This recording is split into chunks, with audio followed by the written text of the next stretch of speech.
What's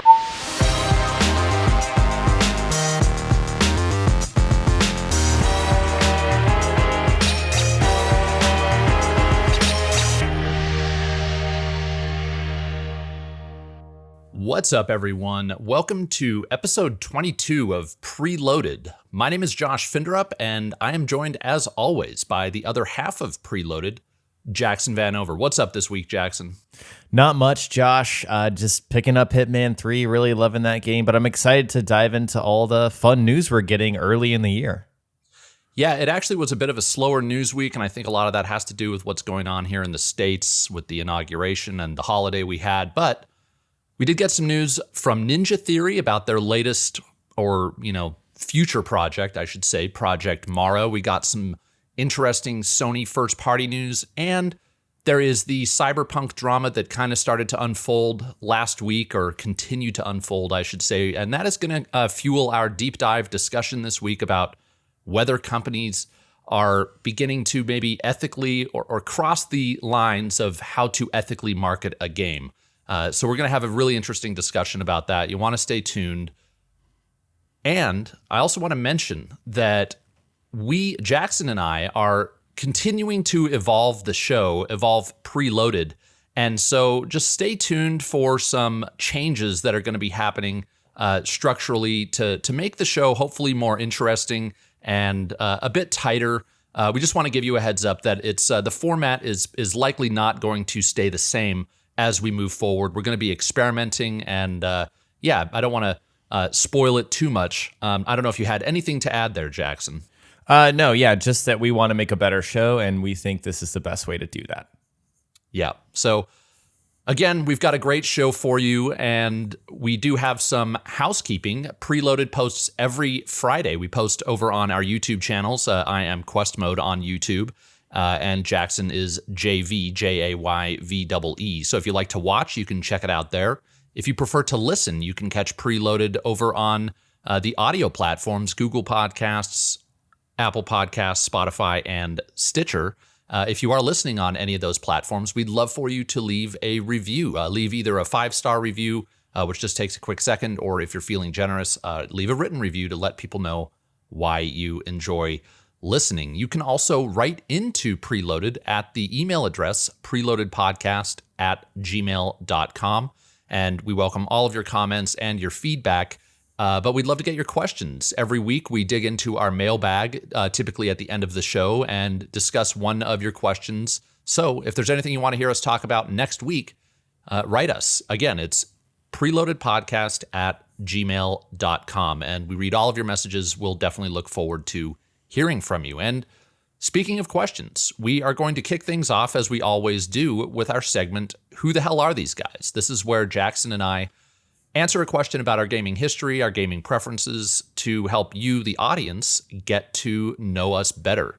And this week, we're asking the question, which older game mechanic or game genre that maybe isn't getting as much love nowadays in the 2020s would you like to see make a comeback, Jackson? So for me, Josh, I actually had a few ideas, but I just settled on this one. I'm going to call it kind of the cartoony action-adventure platformer. And specifically, I'm talking about the Ratchet and Clanks, the Jak and Daxters, and the Sly Coopers.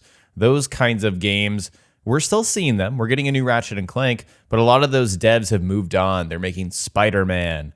And Crash Bandicoot is also in that realm, in that conversation. Naughty Dog moved on to a more serious kind of game.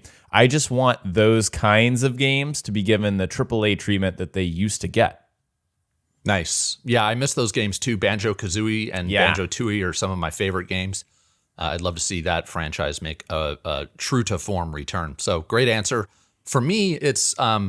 I hope I'm not sounding like a broken record at this point, but back to Tomb Raider, to anyone who played the original Tomb Raider games, they're very different from the new Tomb Raider games. They're much more solitary experiences where you're just roaming these huge cavernous tombs alone.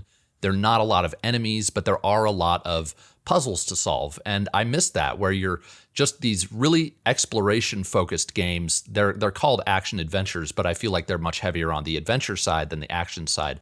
And there are some games that are like that nowadays, but not nearly what they used to be.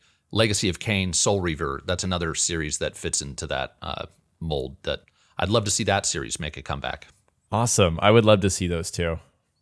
Yeah. So anyways, that is our opening segment. We're now going to move on to Out This Week. Every week we look at the games that are coming out the week following when we post, so the following Monday through Friday, and still relatively quiet, but there are 2 games that we think you should have your eye on. One you probably already do, but there is one that's kind of gone under the radar a little bit called Cyber Shadow. This is a 2D Ninja Gaiden-esque platformer that looks very retro. It's either developed or published by Yacht Club Games, who's the studio behind Shovel Knight. So that immediately kind of gives it some clout. And this comes out for PlayStation 5, PlayStation 4, Xbox One, Switch, and PC on Tuesday, January 20th. Definitely keep your eye on the reviews when those start to pop. And then The Medium. You're probably already aware, this is an Xbox Series X and S and PC exclusive. So this is one of the first, one of the first really truly next-gen exclusives that we're getting. It comes out Thursday, January 28th. Again, this is the survival horror game that is inspired by Silent Hill and where you kind of swap between realities that are being rendered simultaneously, which is very interesting. Yeah, that game looks fantastic to me. I still struggle to find the time to play these smaller games unless they really interest me. But this being the first true next-gen title, like you said, yeah, instantly has me interested. Yeah, I will be playing The Medium, and I will be playing Cyber Shadow if it ends up reviewing well. But The Medium is definitely a day one play for me. I'd say day one buy, but it's on Game Pass. So if you have Game Pass, you're good to go. Totally forgot about that. Yeah, I'm going to check this out.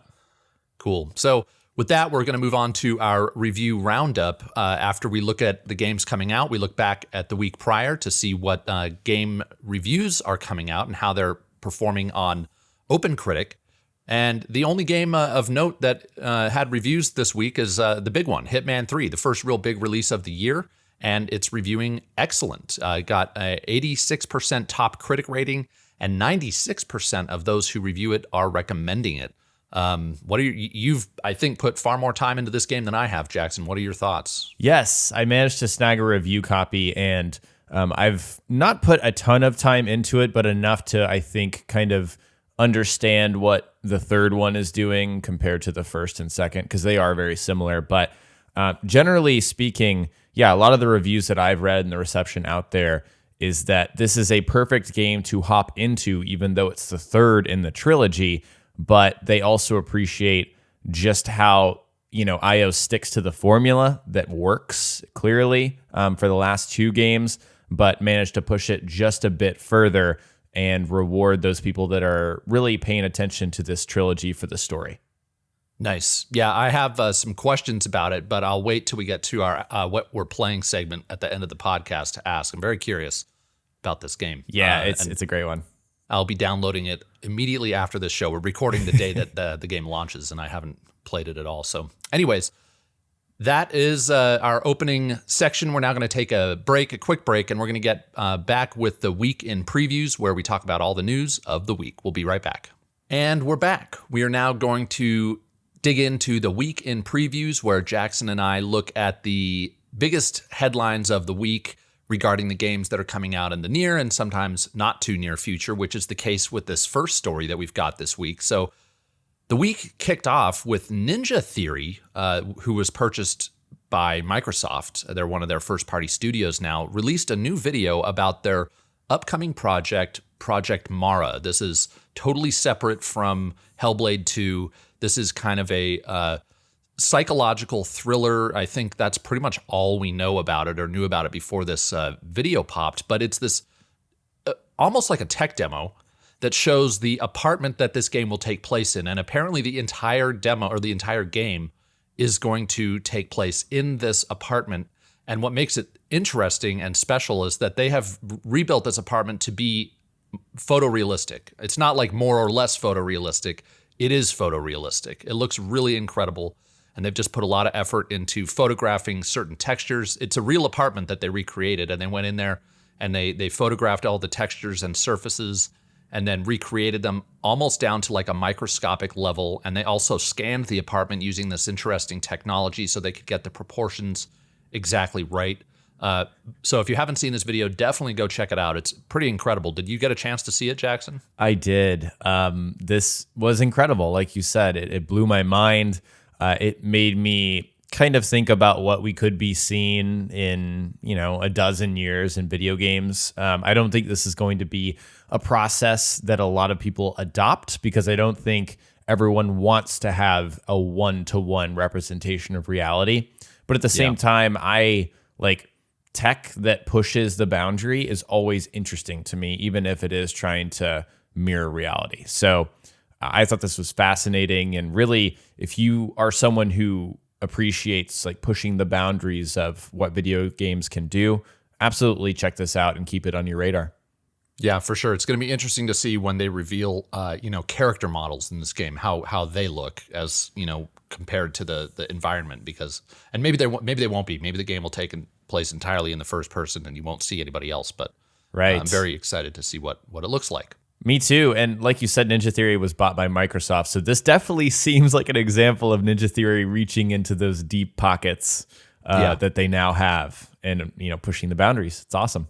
Yep. Yeah. Very cool. So again, check that out. I think all the major gaming sites have it. It's also, it's posted on YouTube too. So if you just search Ninja Theory Project Mara, you'll find it. Our next story has to do with the other first party group of studios. Sony has announced, or I guess it was kind of roundabout discovered maybe, that Sony has created a new team in San Diego. Now, this is different from Sony Santa Monica, I think, or not Sony Santa Monica, Sony San Diego, who works on MLB The Show. This is different from that studio. It's a new team, and it was revealed that this new studio that Sony has developed is working on existing franchises. So I'm just going to read this straight from the doc. PlayStation has created a new San Diego-based studio that's working to, quote, expand upon existing franchises. This is according to the LinkedIn profile of the studio's former head, Michael Mumbauer, who worked at PlayStation as studio head until November 2020. His LinkedIn profile says that his latest achievement is having built a brand new all-star AAA action-adventure development team for the PlayStation. Based in San Diego and utilizing proprietary engine technology, this team was assembled to expand upon existing franchises and craft all new stories for the next generation of gamers. So it's been rumored for a while that Sony has been working on with one of their third-party studios, not Naughty Dog, some other third-party studio that they've been working on another Uncharted game. And that's kind of supported by the action-adventure language that they used up top, and also that the same profile mentions that whoever they hire, or there was a job posting, separate posting, that said that the person they're looking for will work on, quote, the next chapter of cinematic storytelling. Okay, so that was a lot of rambling to get through that. But Jackson, what do you think about all this? I think it's fascinating. A really good find by sleuths out there to try to figure out what's coming next. I would not be shocked if Naughty Dog wanted to hand off Uncharted to another studio. They've just been making these games forever. They've also got The Last of Us. But yeah, like charting into, not to be punny or anything, but charting into uncharted grounds with a different kind of game makes sense for Naughty Dog at this stage. So yeah, this is just really exciting for me. Nothing really specific. Yeah, I have. I would not be. I don't want to say I have no doubt, but I would not be shocked at all or surprised if, Naughty Dog. I mean, you mentioned earlier, like they moved on from Crash Bandicoot, then Jack, and they've always been kind of that studio that wants to take on the next bigger challenge. And I would not be surprised if that's what they're doing. And then Sony probably just knows they've got a cash cow in Uncharted, so they want to keep that alive. Yeah, I don't know if you saw the NDP charts for last year, but The Last of Us, it sold really well. Yeah. So it will be very interesting to keep an eye on this and see maybe this summer, maybe we'll get an announcement from whatever this studio ends up being called, and we'll get to see what they're working on. Yeah, I would love to see that.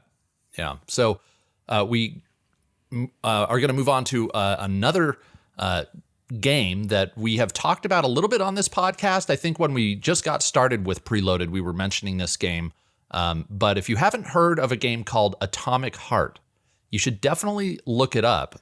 This is a game that's been in development for quite some time, and there was a new trailer that dropped this week for it. And so this is a first-person shooter that looks heavily inspired by games like BioShock, and there's even some kind of Fallout inspirations in there. But it looks incredible, and they released a new trailer that features ray tracing, and this looks even more incredible than what we've seen before, at least for the minute and a half that they showed. It looks really good. Did you get a chance to see this, Jackson? I did. And actually, the way that I was exposed was through Doom's composer, who was like a former composer. There was a bunch of drama about that, but that's another story. Mick Gordon posted the trailer to his Twitter, which leads me to believe that he's working on the project. That would just make sense. So sounds like Mick Gordon is composing music for Atomic Heart, which is another reason to be excited for the game. I mean, it's just so bizarre, so weird, but they've got this genius composer making music for it. Just gets me more excited. Yeah, and to give everyone kind of a primer, I think this game it takes place in some alternate Soviet Union future where maybe the Soviet Union kind of like won the Cold War or something like that. Anyways, there are all these robots and sort of I don't know what you would call them. Like, I wanted to use the word biomutant, even though it's the name of a game, but these people that, it just looks bizarre. You kind of got to see it to get the gist of it.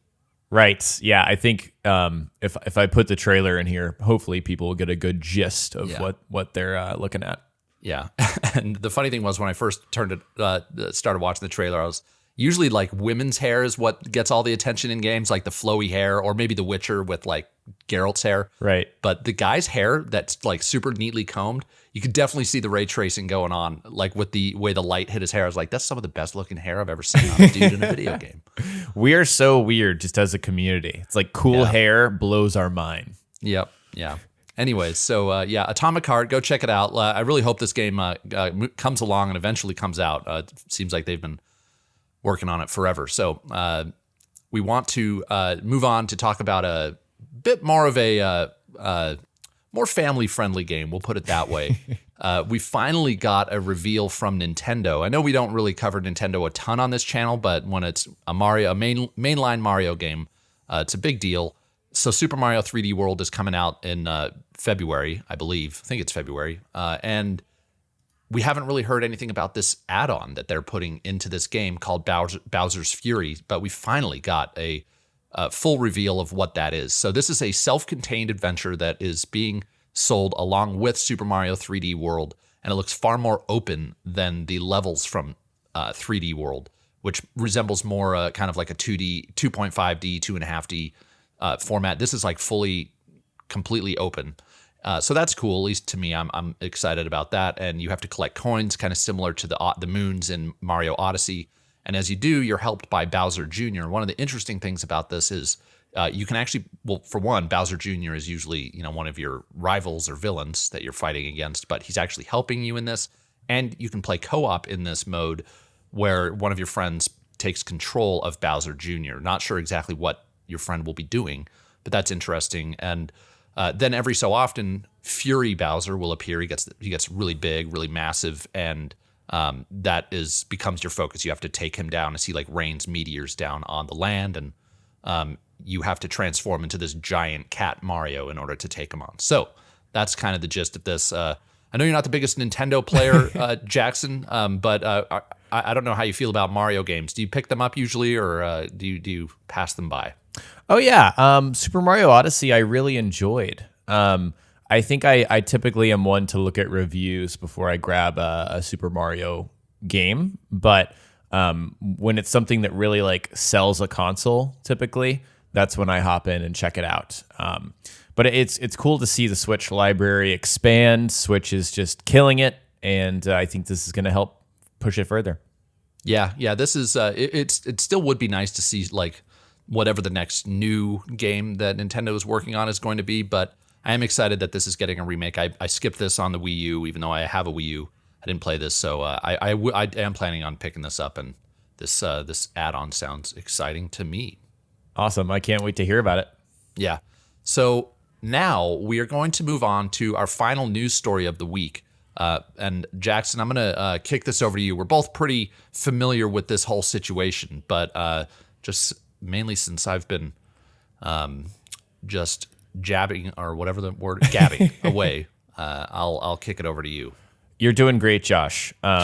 So I'll dive in here. Jason Schreier, who is pretty much I would call him investigative reporter extraordinaire of this entire industry. One of the biggest names, posted a huge article, like Josh said, pretty much like right after we posted our last episode. So we kind of missed the news cycle, but this is still a developing story. It's up on Bloomberg, and I just wanted to hit on the highlights of what this story kind of reveals. But then we're going to dive more into this topic in our deep dive. But essentially, we have a ton of sources from inside CDPR confirming a lot of our suspicions.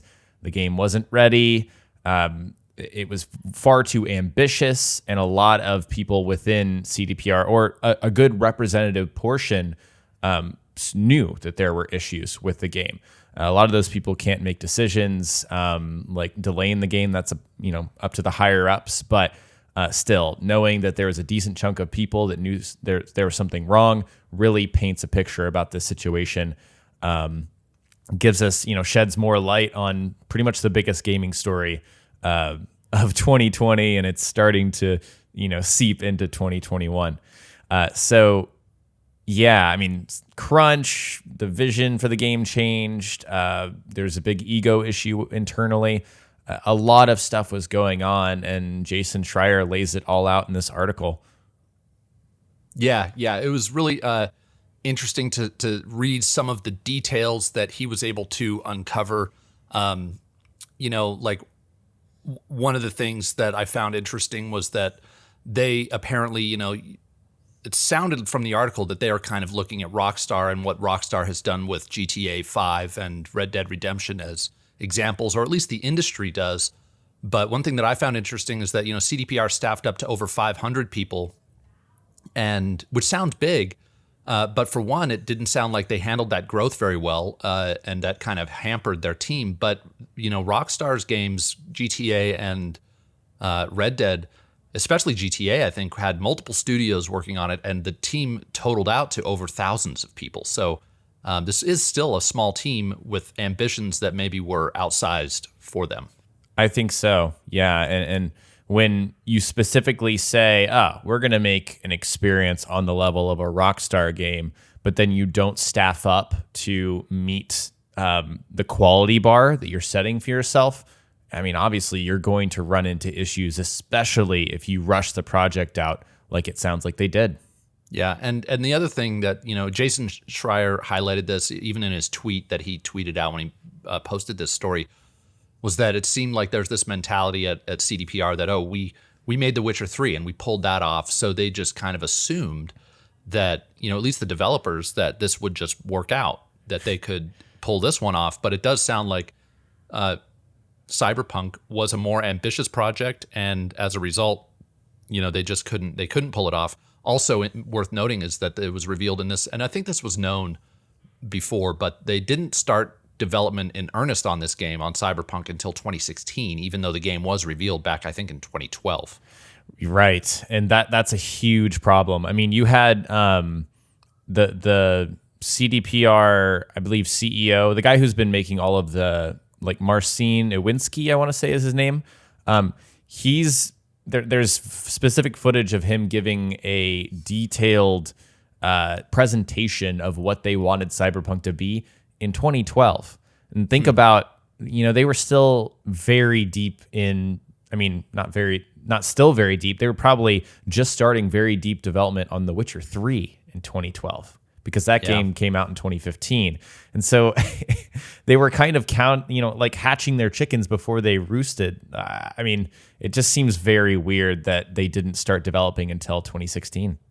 Yeah. And so before we get into the deep dive discussion that will follow this, I just want to cover a few other things that were covered in the story, so we have everything straight here. So, as Jackson mentioned, crunch was definitely a part of this. There was someone at a a former audio programmer of CDPR who was quoted as saying that he would work 13 hours a day, 5 days a week, and that, quote, I have some friends who lost their families because of these sort of shenanigans. So that's pretty ugly. And then, the vision for the game changed in 2016 when the development started. So a huge shift there that probably threw a lot of people for a loop. At least that's kind of the assumption I took when I read that. And then, like you said, Jackson, ego played a big factor. And that's something that I really picked up on when I watched their response or their initial apology.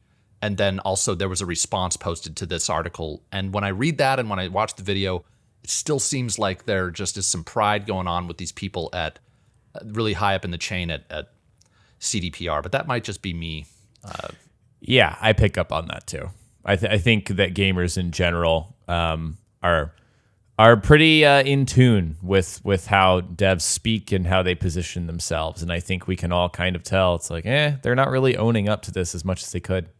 Yeah, and in that opening or that apology, it really seemed like they shifted blame from, initially I can't remember if that was Adam Badowski who gave that statement or if it was the other guy. I think it was the other guy. I can't remember his name, who gave the apology. But anyway, he really opened up by saying, I'm going to take responsibility here. But then halfway through the video, he started talking about how they didn't see the problems that appeared after launch, which really what he was doing there was, at least to me, shifting the blame to their QA.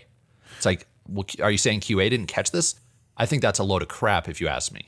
Yeah, I think a lot of people are seeing through that. I just looked it up. It's Marcin Iwinski. I'm sure I'm saying that wrong, but thank you. He's the one who did the apology, and I'm with you. Part of me thinks that he sort of took the blame when he said, us higher ups signed off on the project, and then he went back and said, oh, well, we didn't find anything. So it was a messy message, and usually those messages are supposed to be very focused, and this one just wasn't. Yeah. Yep. I agree. So anyway, that hopefully that definitely covers the, what has unfolded since last week when we recorded this. And moving on, we're going to now get into our deep dive discussion, which is right on topic. It definitely has to do with this. And it is actually, we got the idea to do this for our deep dive when we read a question that we got in our email from Mitmap, who I think, Mitmap, you had our question of the week last week in our mailbag. So you're on a roll here. They are. Yeah. So thank you for the question. Again, if you want to write into Preloaded, it's preloadedpodcast@gmail.com. But Mitmap writes, and I do want to reiterate that one of the details that came out as a result of this story, and Jackson, I think you touched on this, but the Jason Schreier said that he used the word fake when referring to the E3 gameplay demo, which I think it definitely triggered a lot of people like, oh, it was fake. And Mitmap writes in regarding that. He says, what does it mean for a gameplay trailer / preview to be faked? I don't think they're always intentionally misleading. Instead, I see them as a statement of what systems and features are currently in the game, but could be removed if they don't scale properly, break when it all comes together, or if they can't be polished to an acceptable level in time / budget. They aren't the full game, hence the term, quote, vertical scale. A horizontal slice would be more like a demo, which would release closer to the end of the development, thus providing a more accurate feature set.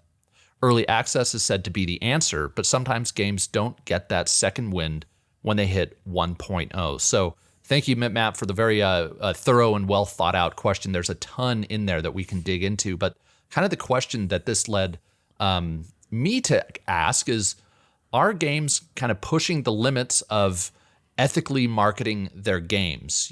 Is it okay that this demo was not representative of the final game? Is that just the way games work? Or was that, to use the word Mitmap did, is that misleading? Is that unethical? And there are a host of other things that we could talk about in terms of how companies have lately especially been marketing their games. So what do you think, Jackson? I mean, do you have anything to share off the top of your head here?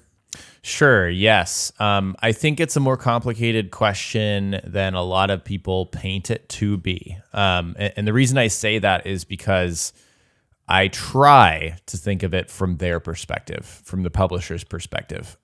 Because I think if you think of it from a consumer's perspective, it's very clear cut. It's, you should only show me what I'm paying for. And it doesn't matter how far it is in the future. It really doesn't. And we've seen many games run into this issue. Watch Dogs is the earliest example, at least in my head, of a big high-profile game showing a version of the game that just did not make it to launch, that was absolutely dialed back. So to kind of circle back to the central question here, I think games have been pushing the limits of ethical marketing for years now, and we see them, publishers mess up, and then they kind of correct themselves because of backlash. And it's important that we are very vocal when, people mess up like this. But then they kind of learn the lesson, and then they come back and they do it again. It's like the definition of insanity to me. The fact that companies still think that they can make a fake demo. And feel free to interrupt me here, Josh, but in terms of fake demos, it really is a matter of, and especially with regards to what Mipmap suggested here about, the vertical slices are a statement of what systems and features are currently in the game. I don't think that's necessarily always the case. If you look at Cyberpunk's demo very early on, where it looked like the city was more dense, this is probably what was happening. Some programmer just made, NPCs walk across the screen one time. That is way different than a dynamic system of people walking back and forth and having day-night cycles. And you see what I mean? So that's like a very small example of how you're able to fake a demo. You can just make something that looks good for 30 seconds, and there's no guarantee that's going to be great for 100 hours. Yeah, and I actually don't have a problem with a demo being faked in that way.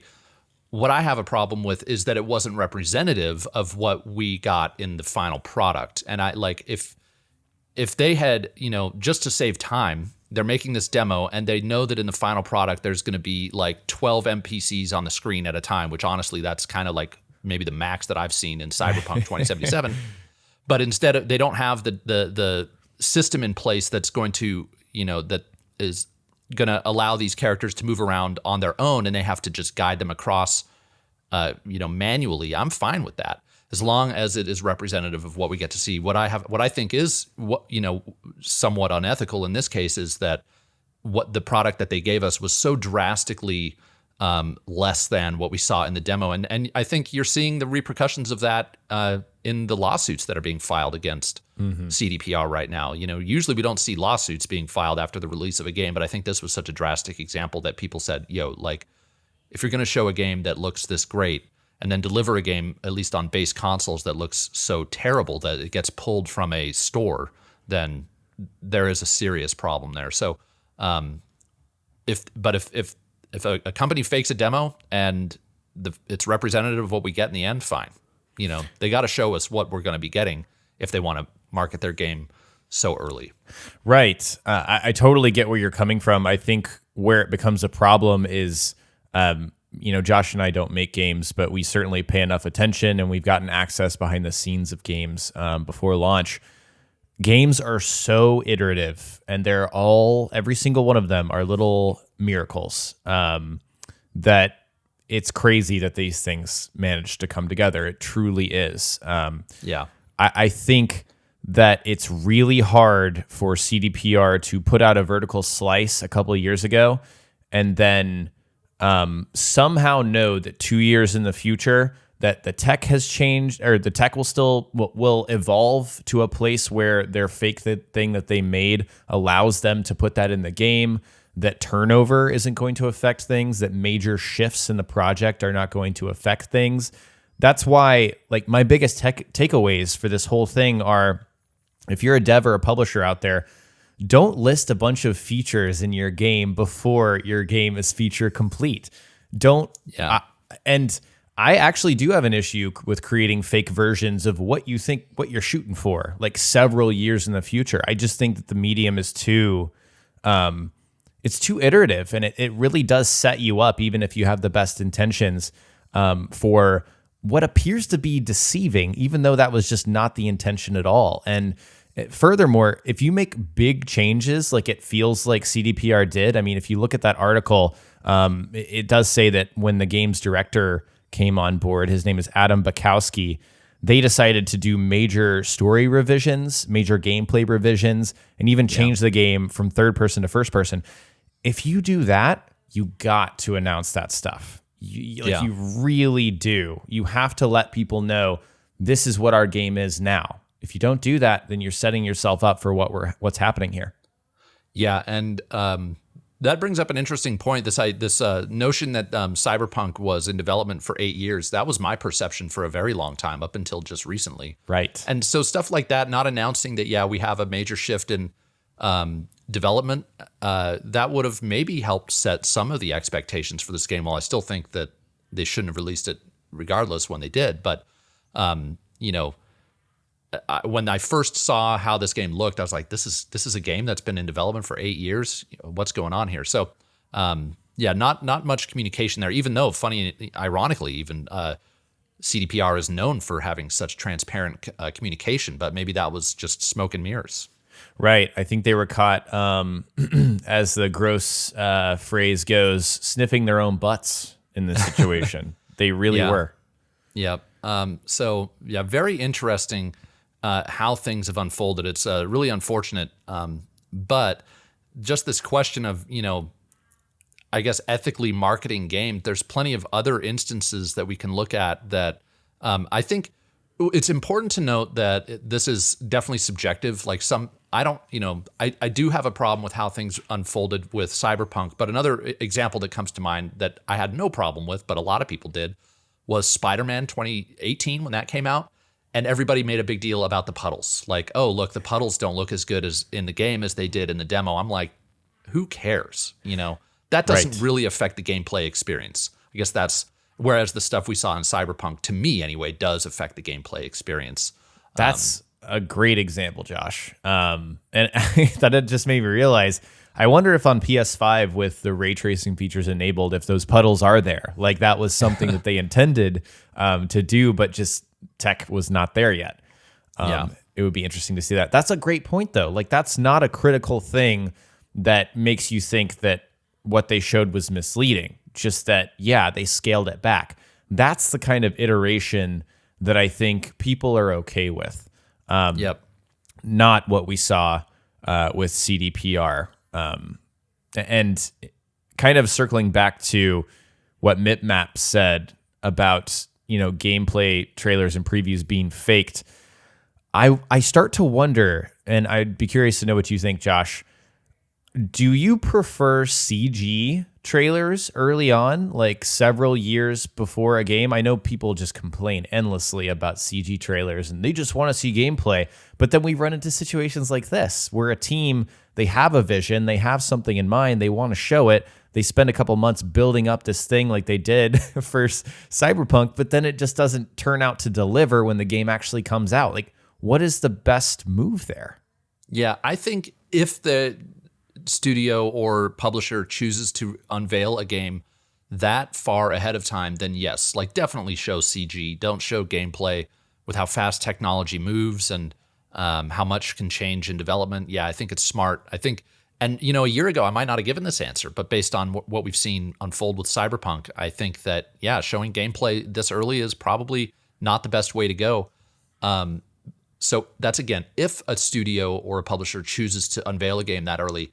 I personally would like to see a trend towards unveiling games far later in the marketing cycle, especially these big IPs that may not, what do I know about marketing a game, but that I think may not need all that extra hype. It's like with Avengers.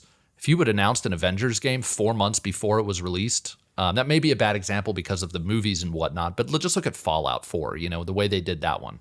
And it worked out great. I don't know the sales figures for that game, but I have a feeling it sold pretty well. And then you have games like The Elder Scrolls by the same studio that got unveiled like way early. We're probably not going to see that game, but feel like I'm not making my point here. I No. would just like to see games unveiled much later in the marketing cycle, so we don't have to adjust our expectations or build up in our heads what this game is going to be before we actually see it. I feel like we can just get disappointed. For sure. You couldn't see me, but I was furiously nodding my head at everything you were saying. Fallout 4, man, perfect example. That's what I always think of. If companies can realize, look, we can sell like 12 million copies. There is a sales figure for how well Fallout 4 sold in the first 24 hours, and it's insane. And it paints a small picture about total sales, but like, they really did nail that in every single facet. And I don't think that because that was 6 years ago that somehow that can't be done now. Like there really is no excuse. And I think that when you reveal your game early, you open yourself up for a lot of mistakes that you could make along the way. So, I agree with everything you said there. Yeah, so I do wonder, bringing it back to this idea of like, doing the right thing or marketing your game in a way that's ethical. There's certainly ways to do a good job of, revealing, having a long marketing cycle. It's not like doing that automatically puts you in this kind of ambiguous moral territory. However, I think that you do open yourself up to potential disappointment or potentially disappointing players. Yeah, if you do build up hype especially the way CDPR did. They just constantly built that hype. But there are a lot of other issues, I think, to talk about when it comes to marketing games. Over the summer, we saw a lot of interesting stuff happen with two games in particular, Avengers and The Last of Us. With the Avengers, it was, and if you have other examples, Jackson, definitely chime in. But with the Avengers, we got to see where they marketed, it came to mind when they marketed these extra characters that they were going to have as free.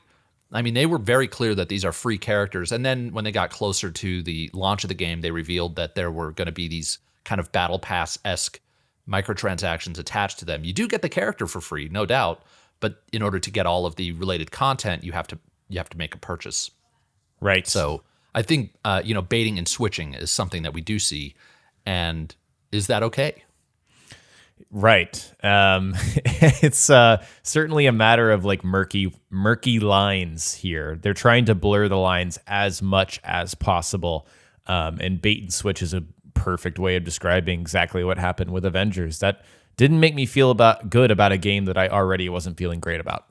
Yeah, and the Spider-Man, situation there that they didn't announce, and there were probably contracts galore and, NDAs and all that where people couldn't mention, even, the highest up people at a company couldn't mention that Spider-Man was going to be exclusive until a certain date. But the fact that that was exclusive, kind of upset a lot of people. And I feel like now that I'm bringing this up, it's just like game developers and publishers, they're in a very difficult spot. It's right.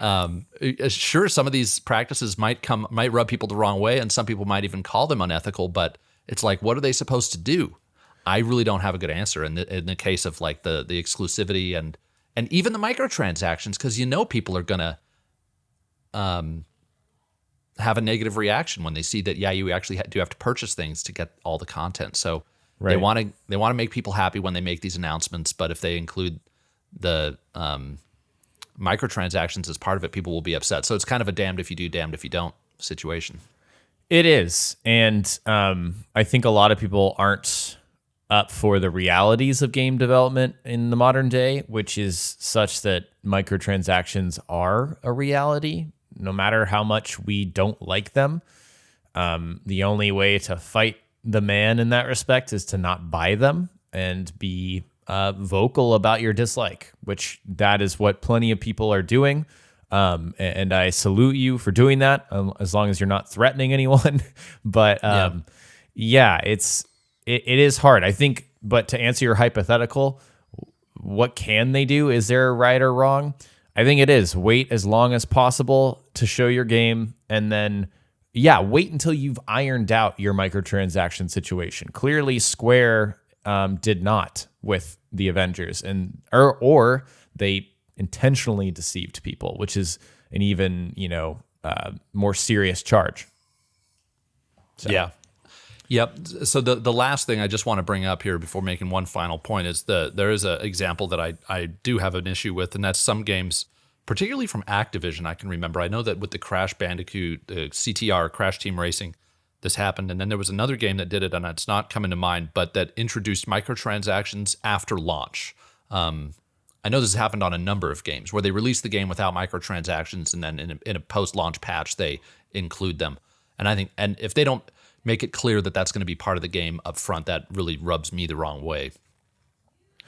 So absolutely. Ubi actually just did that with Valhalla. They added an XP booster a month after the game came out and like shadow dropped it. That game already had some MTX, but the XP booster got a lot of negative press for being in Odyssey on launch.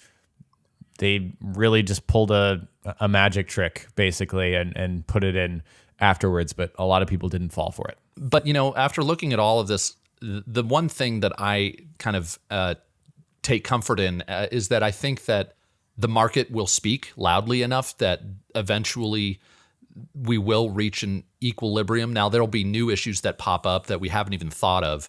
But in terms of the stuff that we've talked about, I do think that, the whole industry is going to learn from what happened with Cyberpunk, and the whole industry is going to learn what's happened with, games as a service and how those have been rolled out really sloppily. And eventually, games like Battlefront is another one, that Battlefront 2 that maybe was initially marketed in a way that wasn't representative of the final product, and the market spoke. Everybody, there was a huge backlash, and EA was listening, thankfully, and they've apparently fixed that game. So I think that we'll see a lot of reactions from consumers, and then we'll see a reaction to the reaction from developers and publishers who are listening.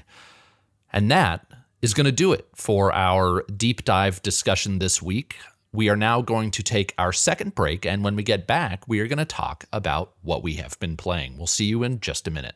And we're back. We are now going to talk about what we've been playing. So, Jackson, what have you spent? I think actually I know what you've been playing, but take it away. Yeah, so even though I haven't gotten to play a ton yet, Hitman 3 is what I've been playing most of the past week. I've been making a ton of content and not playing a ton of games. But when I have been playing, Hitman 3 is really just hitting every single expectation that I've had for it, just continuing what I love from the first two Hitman games, refining that, but also pushing that story forward. That, like, a lot of people have bagged on Hitman's story, but playing back through 1 and 2, I'm very interested to see how it ends up. Like, that's one of the main things that I'm looking forward to with the new game. So that's what I've been playing. Nice. So one question I have for you on that is, so it might surprise some people, but I actually have not finished the first Hitman. Do you think that, would you recommend I do that before getting into Hitman 3? I would say so, only if story is very important to you. You actually really don't even need to see let me take that back. You don't have to play the levels to get the story. Like, there's no story delivered within the levels. Like, the cutscenes and all of that information happens in between the levels. So if you want to catch up on the story, you don't have to play. You can just watch those cutscenes, and they're not very long, and be up to speed on everything you need to know. Okay. Yeah, that's very nice to know, actually. I'm relieved by that. So, cool. Well, I've been playing more Mortal Kombat 11. Been playing a lot of that, actually, and it's definitely holding my interest. I'm not sure it's going to be able to keep me interested with Hitman coming out and then the Medium, but I'm definitely pleased that has been a lot of fun. I even have another fighting game on my queue to play, Tekken 7. I'm going to give that a shot. So this adventure into fighting games is turning into something I'm enjoying. And then the other game I've been playing is Dishonored. We talked a couple weeks ago about how those were kind of a blind spot for me, and Arcane in general. And I'm also playing that just because I think Deathloop is a game I'm going to want to cover on my channel, and I'm having a blast. Just really great stealth in that game, and really great freedom that the levels, not quite as much as you get in Hitman, but similarly, each of those levels is really built for you to take them on in multiple different ways. And if I didn't have other stuff to play, I would be excited to go back and play each of the levels in Dishonored over again to try and get those non-lethal runs. Awesome. Yeah. So did you decide to go, I think it's chaos is what they call it. Did you go like low chaos or high chaos? That's funny. I'm not. So is high chaos where you kill more people, and low Yes. chaos where so I'm low chaos. I'm trying to go as stealthy as possible. But I'm finding it very challenging to go in my first playthrough to go through without alerting or killing anybody. It is very difficult. I think you have to master a grasp of mechanics, but also AI behavior in that game. Yeah, and the layouts of the levels. So Yes, yeah, that too. but for however old that game is, it is excellent. Yeah, it's a really good one. I really want to go back and replay before Deathloop as well. Yep. Cool. So with that, we're moving on to our mailbag. We already got to a question from Mitmap, but we also got a question from another one of our regular listeners, Brock, once again. So thank you very much, Brock. Again, if you want to have your question read on our show, you can write into preloadedpodcast@gmail.com. And Brock writes this week, I realize there are several AAA games that have come out that I really liked, but for some reason have never finished. For me, it's two huge games, Horizon Zero Dawn and The Witcher 3. I love them both and put over 30 hours into each, but I never actually finished either one of them. What are some AAA games that you guys really enjoyed but never actually finished? So I've thought of two. Actually, I was the same as you, Brock, for a while with The Witcher 3. It took me a couple of years to actually finish The Witcher 3 because it was so overwhelming. But for me, games I still haven't finished, Batman Arkham Knight. Never finished that game. For some reason, it just didn't grab me enough to finish it. And then Middle-earth Shadow of War, the sequel to Shadow of Mordor, I also have not finished. Something about, just that game not pulling me in enough to finish it. Just didn't get to it. And so for me, I already mentioned one. It might surprise people because I talk about how much I love these games, but the original Hitman Hitman 2016, I did not finish because I spent so much time on the initial two levels. I think I spent like 30 hours, maybe 20 on the first level and then 10 on the second. And I had gotten my fill, but I loved the time that I spent with it. So now going back to Hitman 3, I'm wondering, as I asked earlier, should I replay those levels? And then other than that, there are a lot of games that I didn't necessarily love, but I liked enough to start, and just other stuff came up and I wasn't able to finish them. And that always kind of bugs me. It's me being a completionist. It bothers me to have games that I haven't finished. One that comes to mind is Resident Evil 7. I recently restarted that, played it for the second time and didn't finish it. And one other one that I started at the beginning of last year was the original Dark Souls Remastered. And I got about halfway through and just wasn't feeling it as much as Sekiro or Bloodborne, and I didn't finish it. But that's one it's going to bother me if I never do finish it, and I have a feeling I won't. Yeah, it's always hard. And the whole starting and restarting thing, I probably played The Witcher 3 the first 10 hours about 3 or 4 times before I finally did it. It's just really hard to pick up after you haven't touched it. Yep. Yeah. So that is going to do it for this week. Thank you, everyone, for listening. Again, if you want to have your question read, write into preloadedpodcast@gmail.com. And if you're listening on any of the audio platforms, don't forget to leave us a review, please. If you're enjoying the show, we'd really appreciate it. And Jackson, before we sign off, did you want to plug anything on your channel? Yes, I just uploaded today a Hitman 3 starter guide, just a bunch of general tips to give you a head start. And these things really apply to the first 2 games as well. So if you're hopping into the franchise for the first time, I think it's a great video for you. Awesome. I may be checking that out.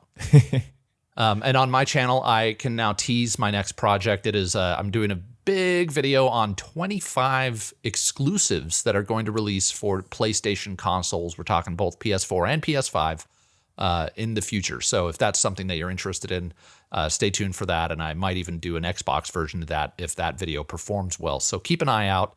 I'm hoping to post it within the next week or so. So that should be interesting if you are a PlayStation gamer.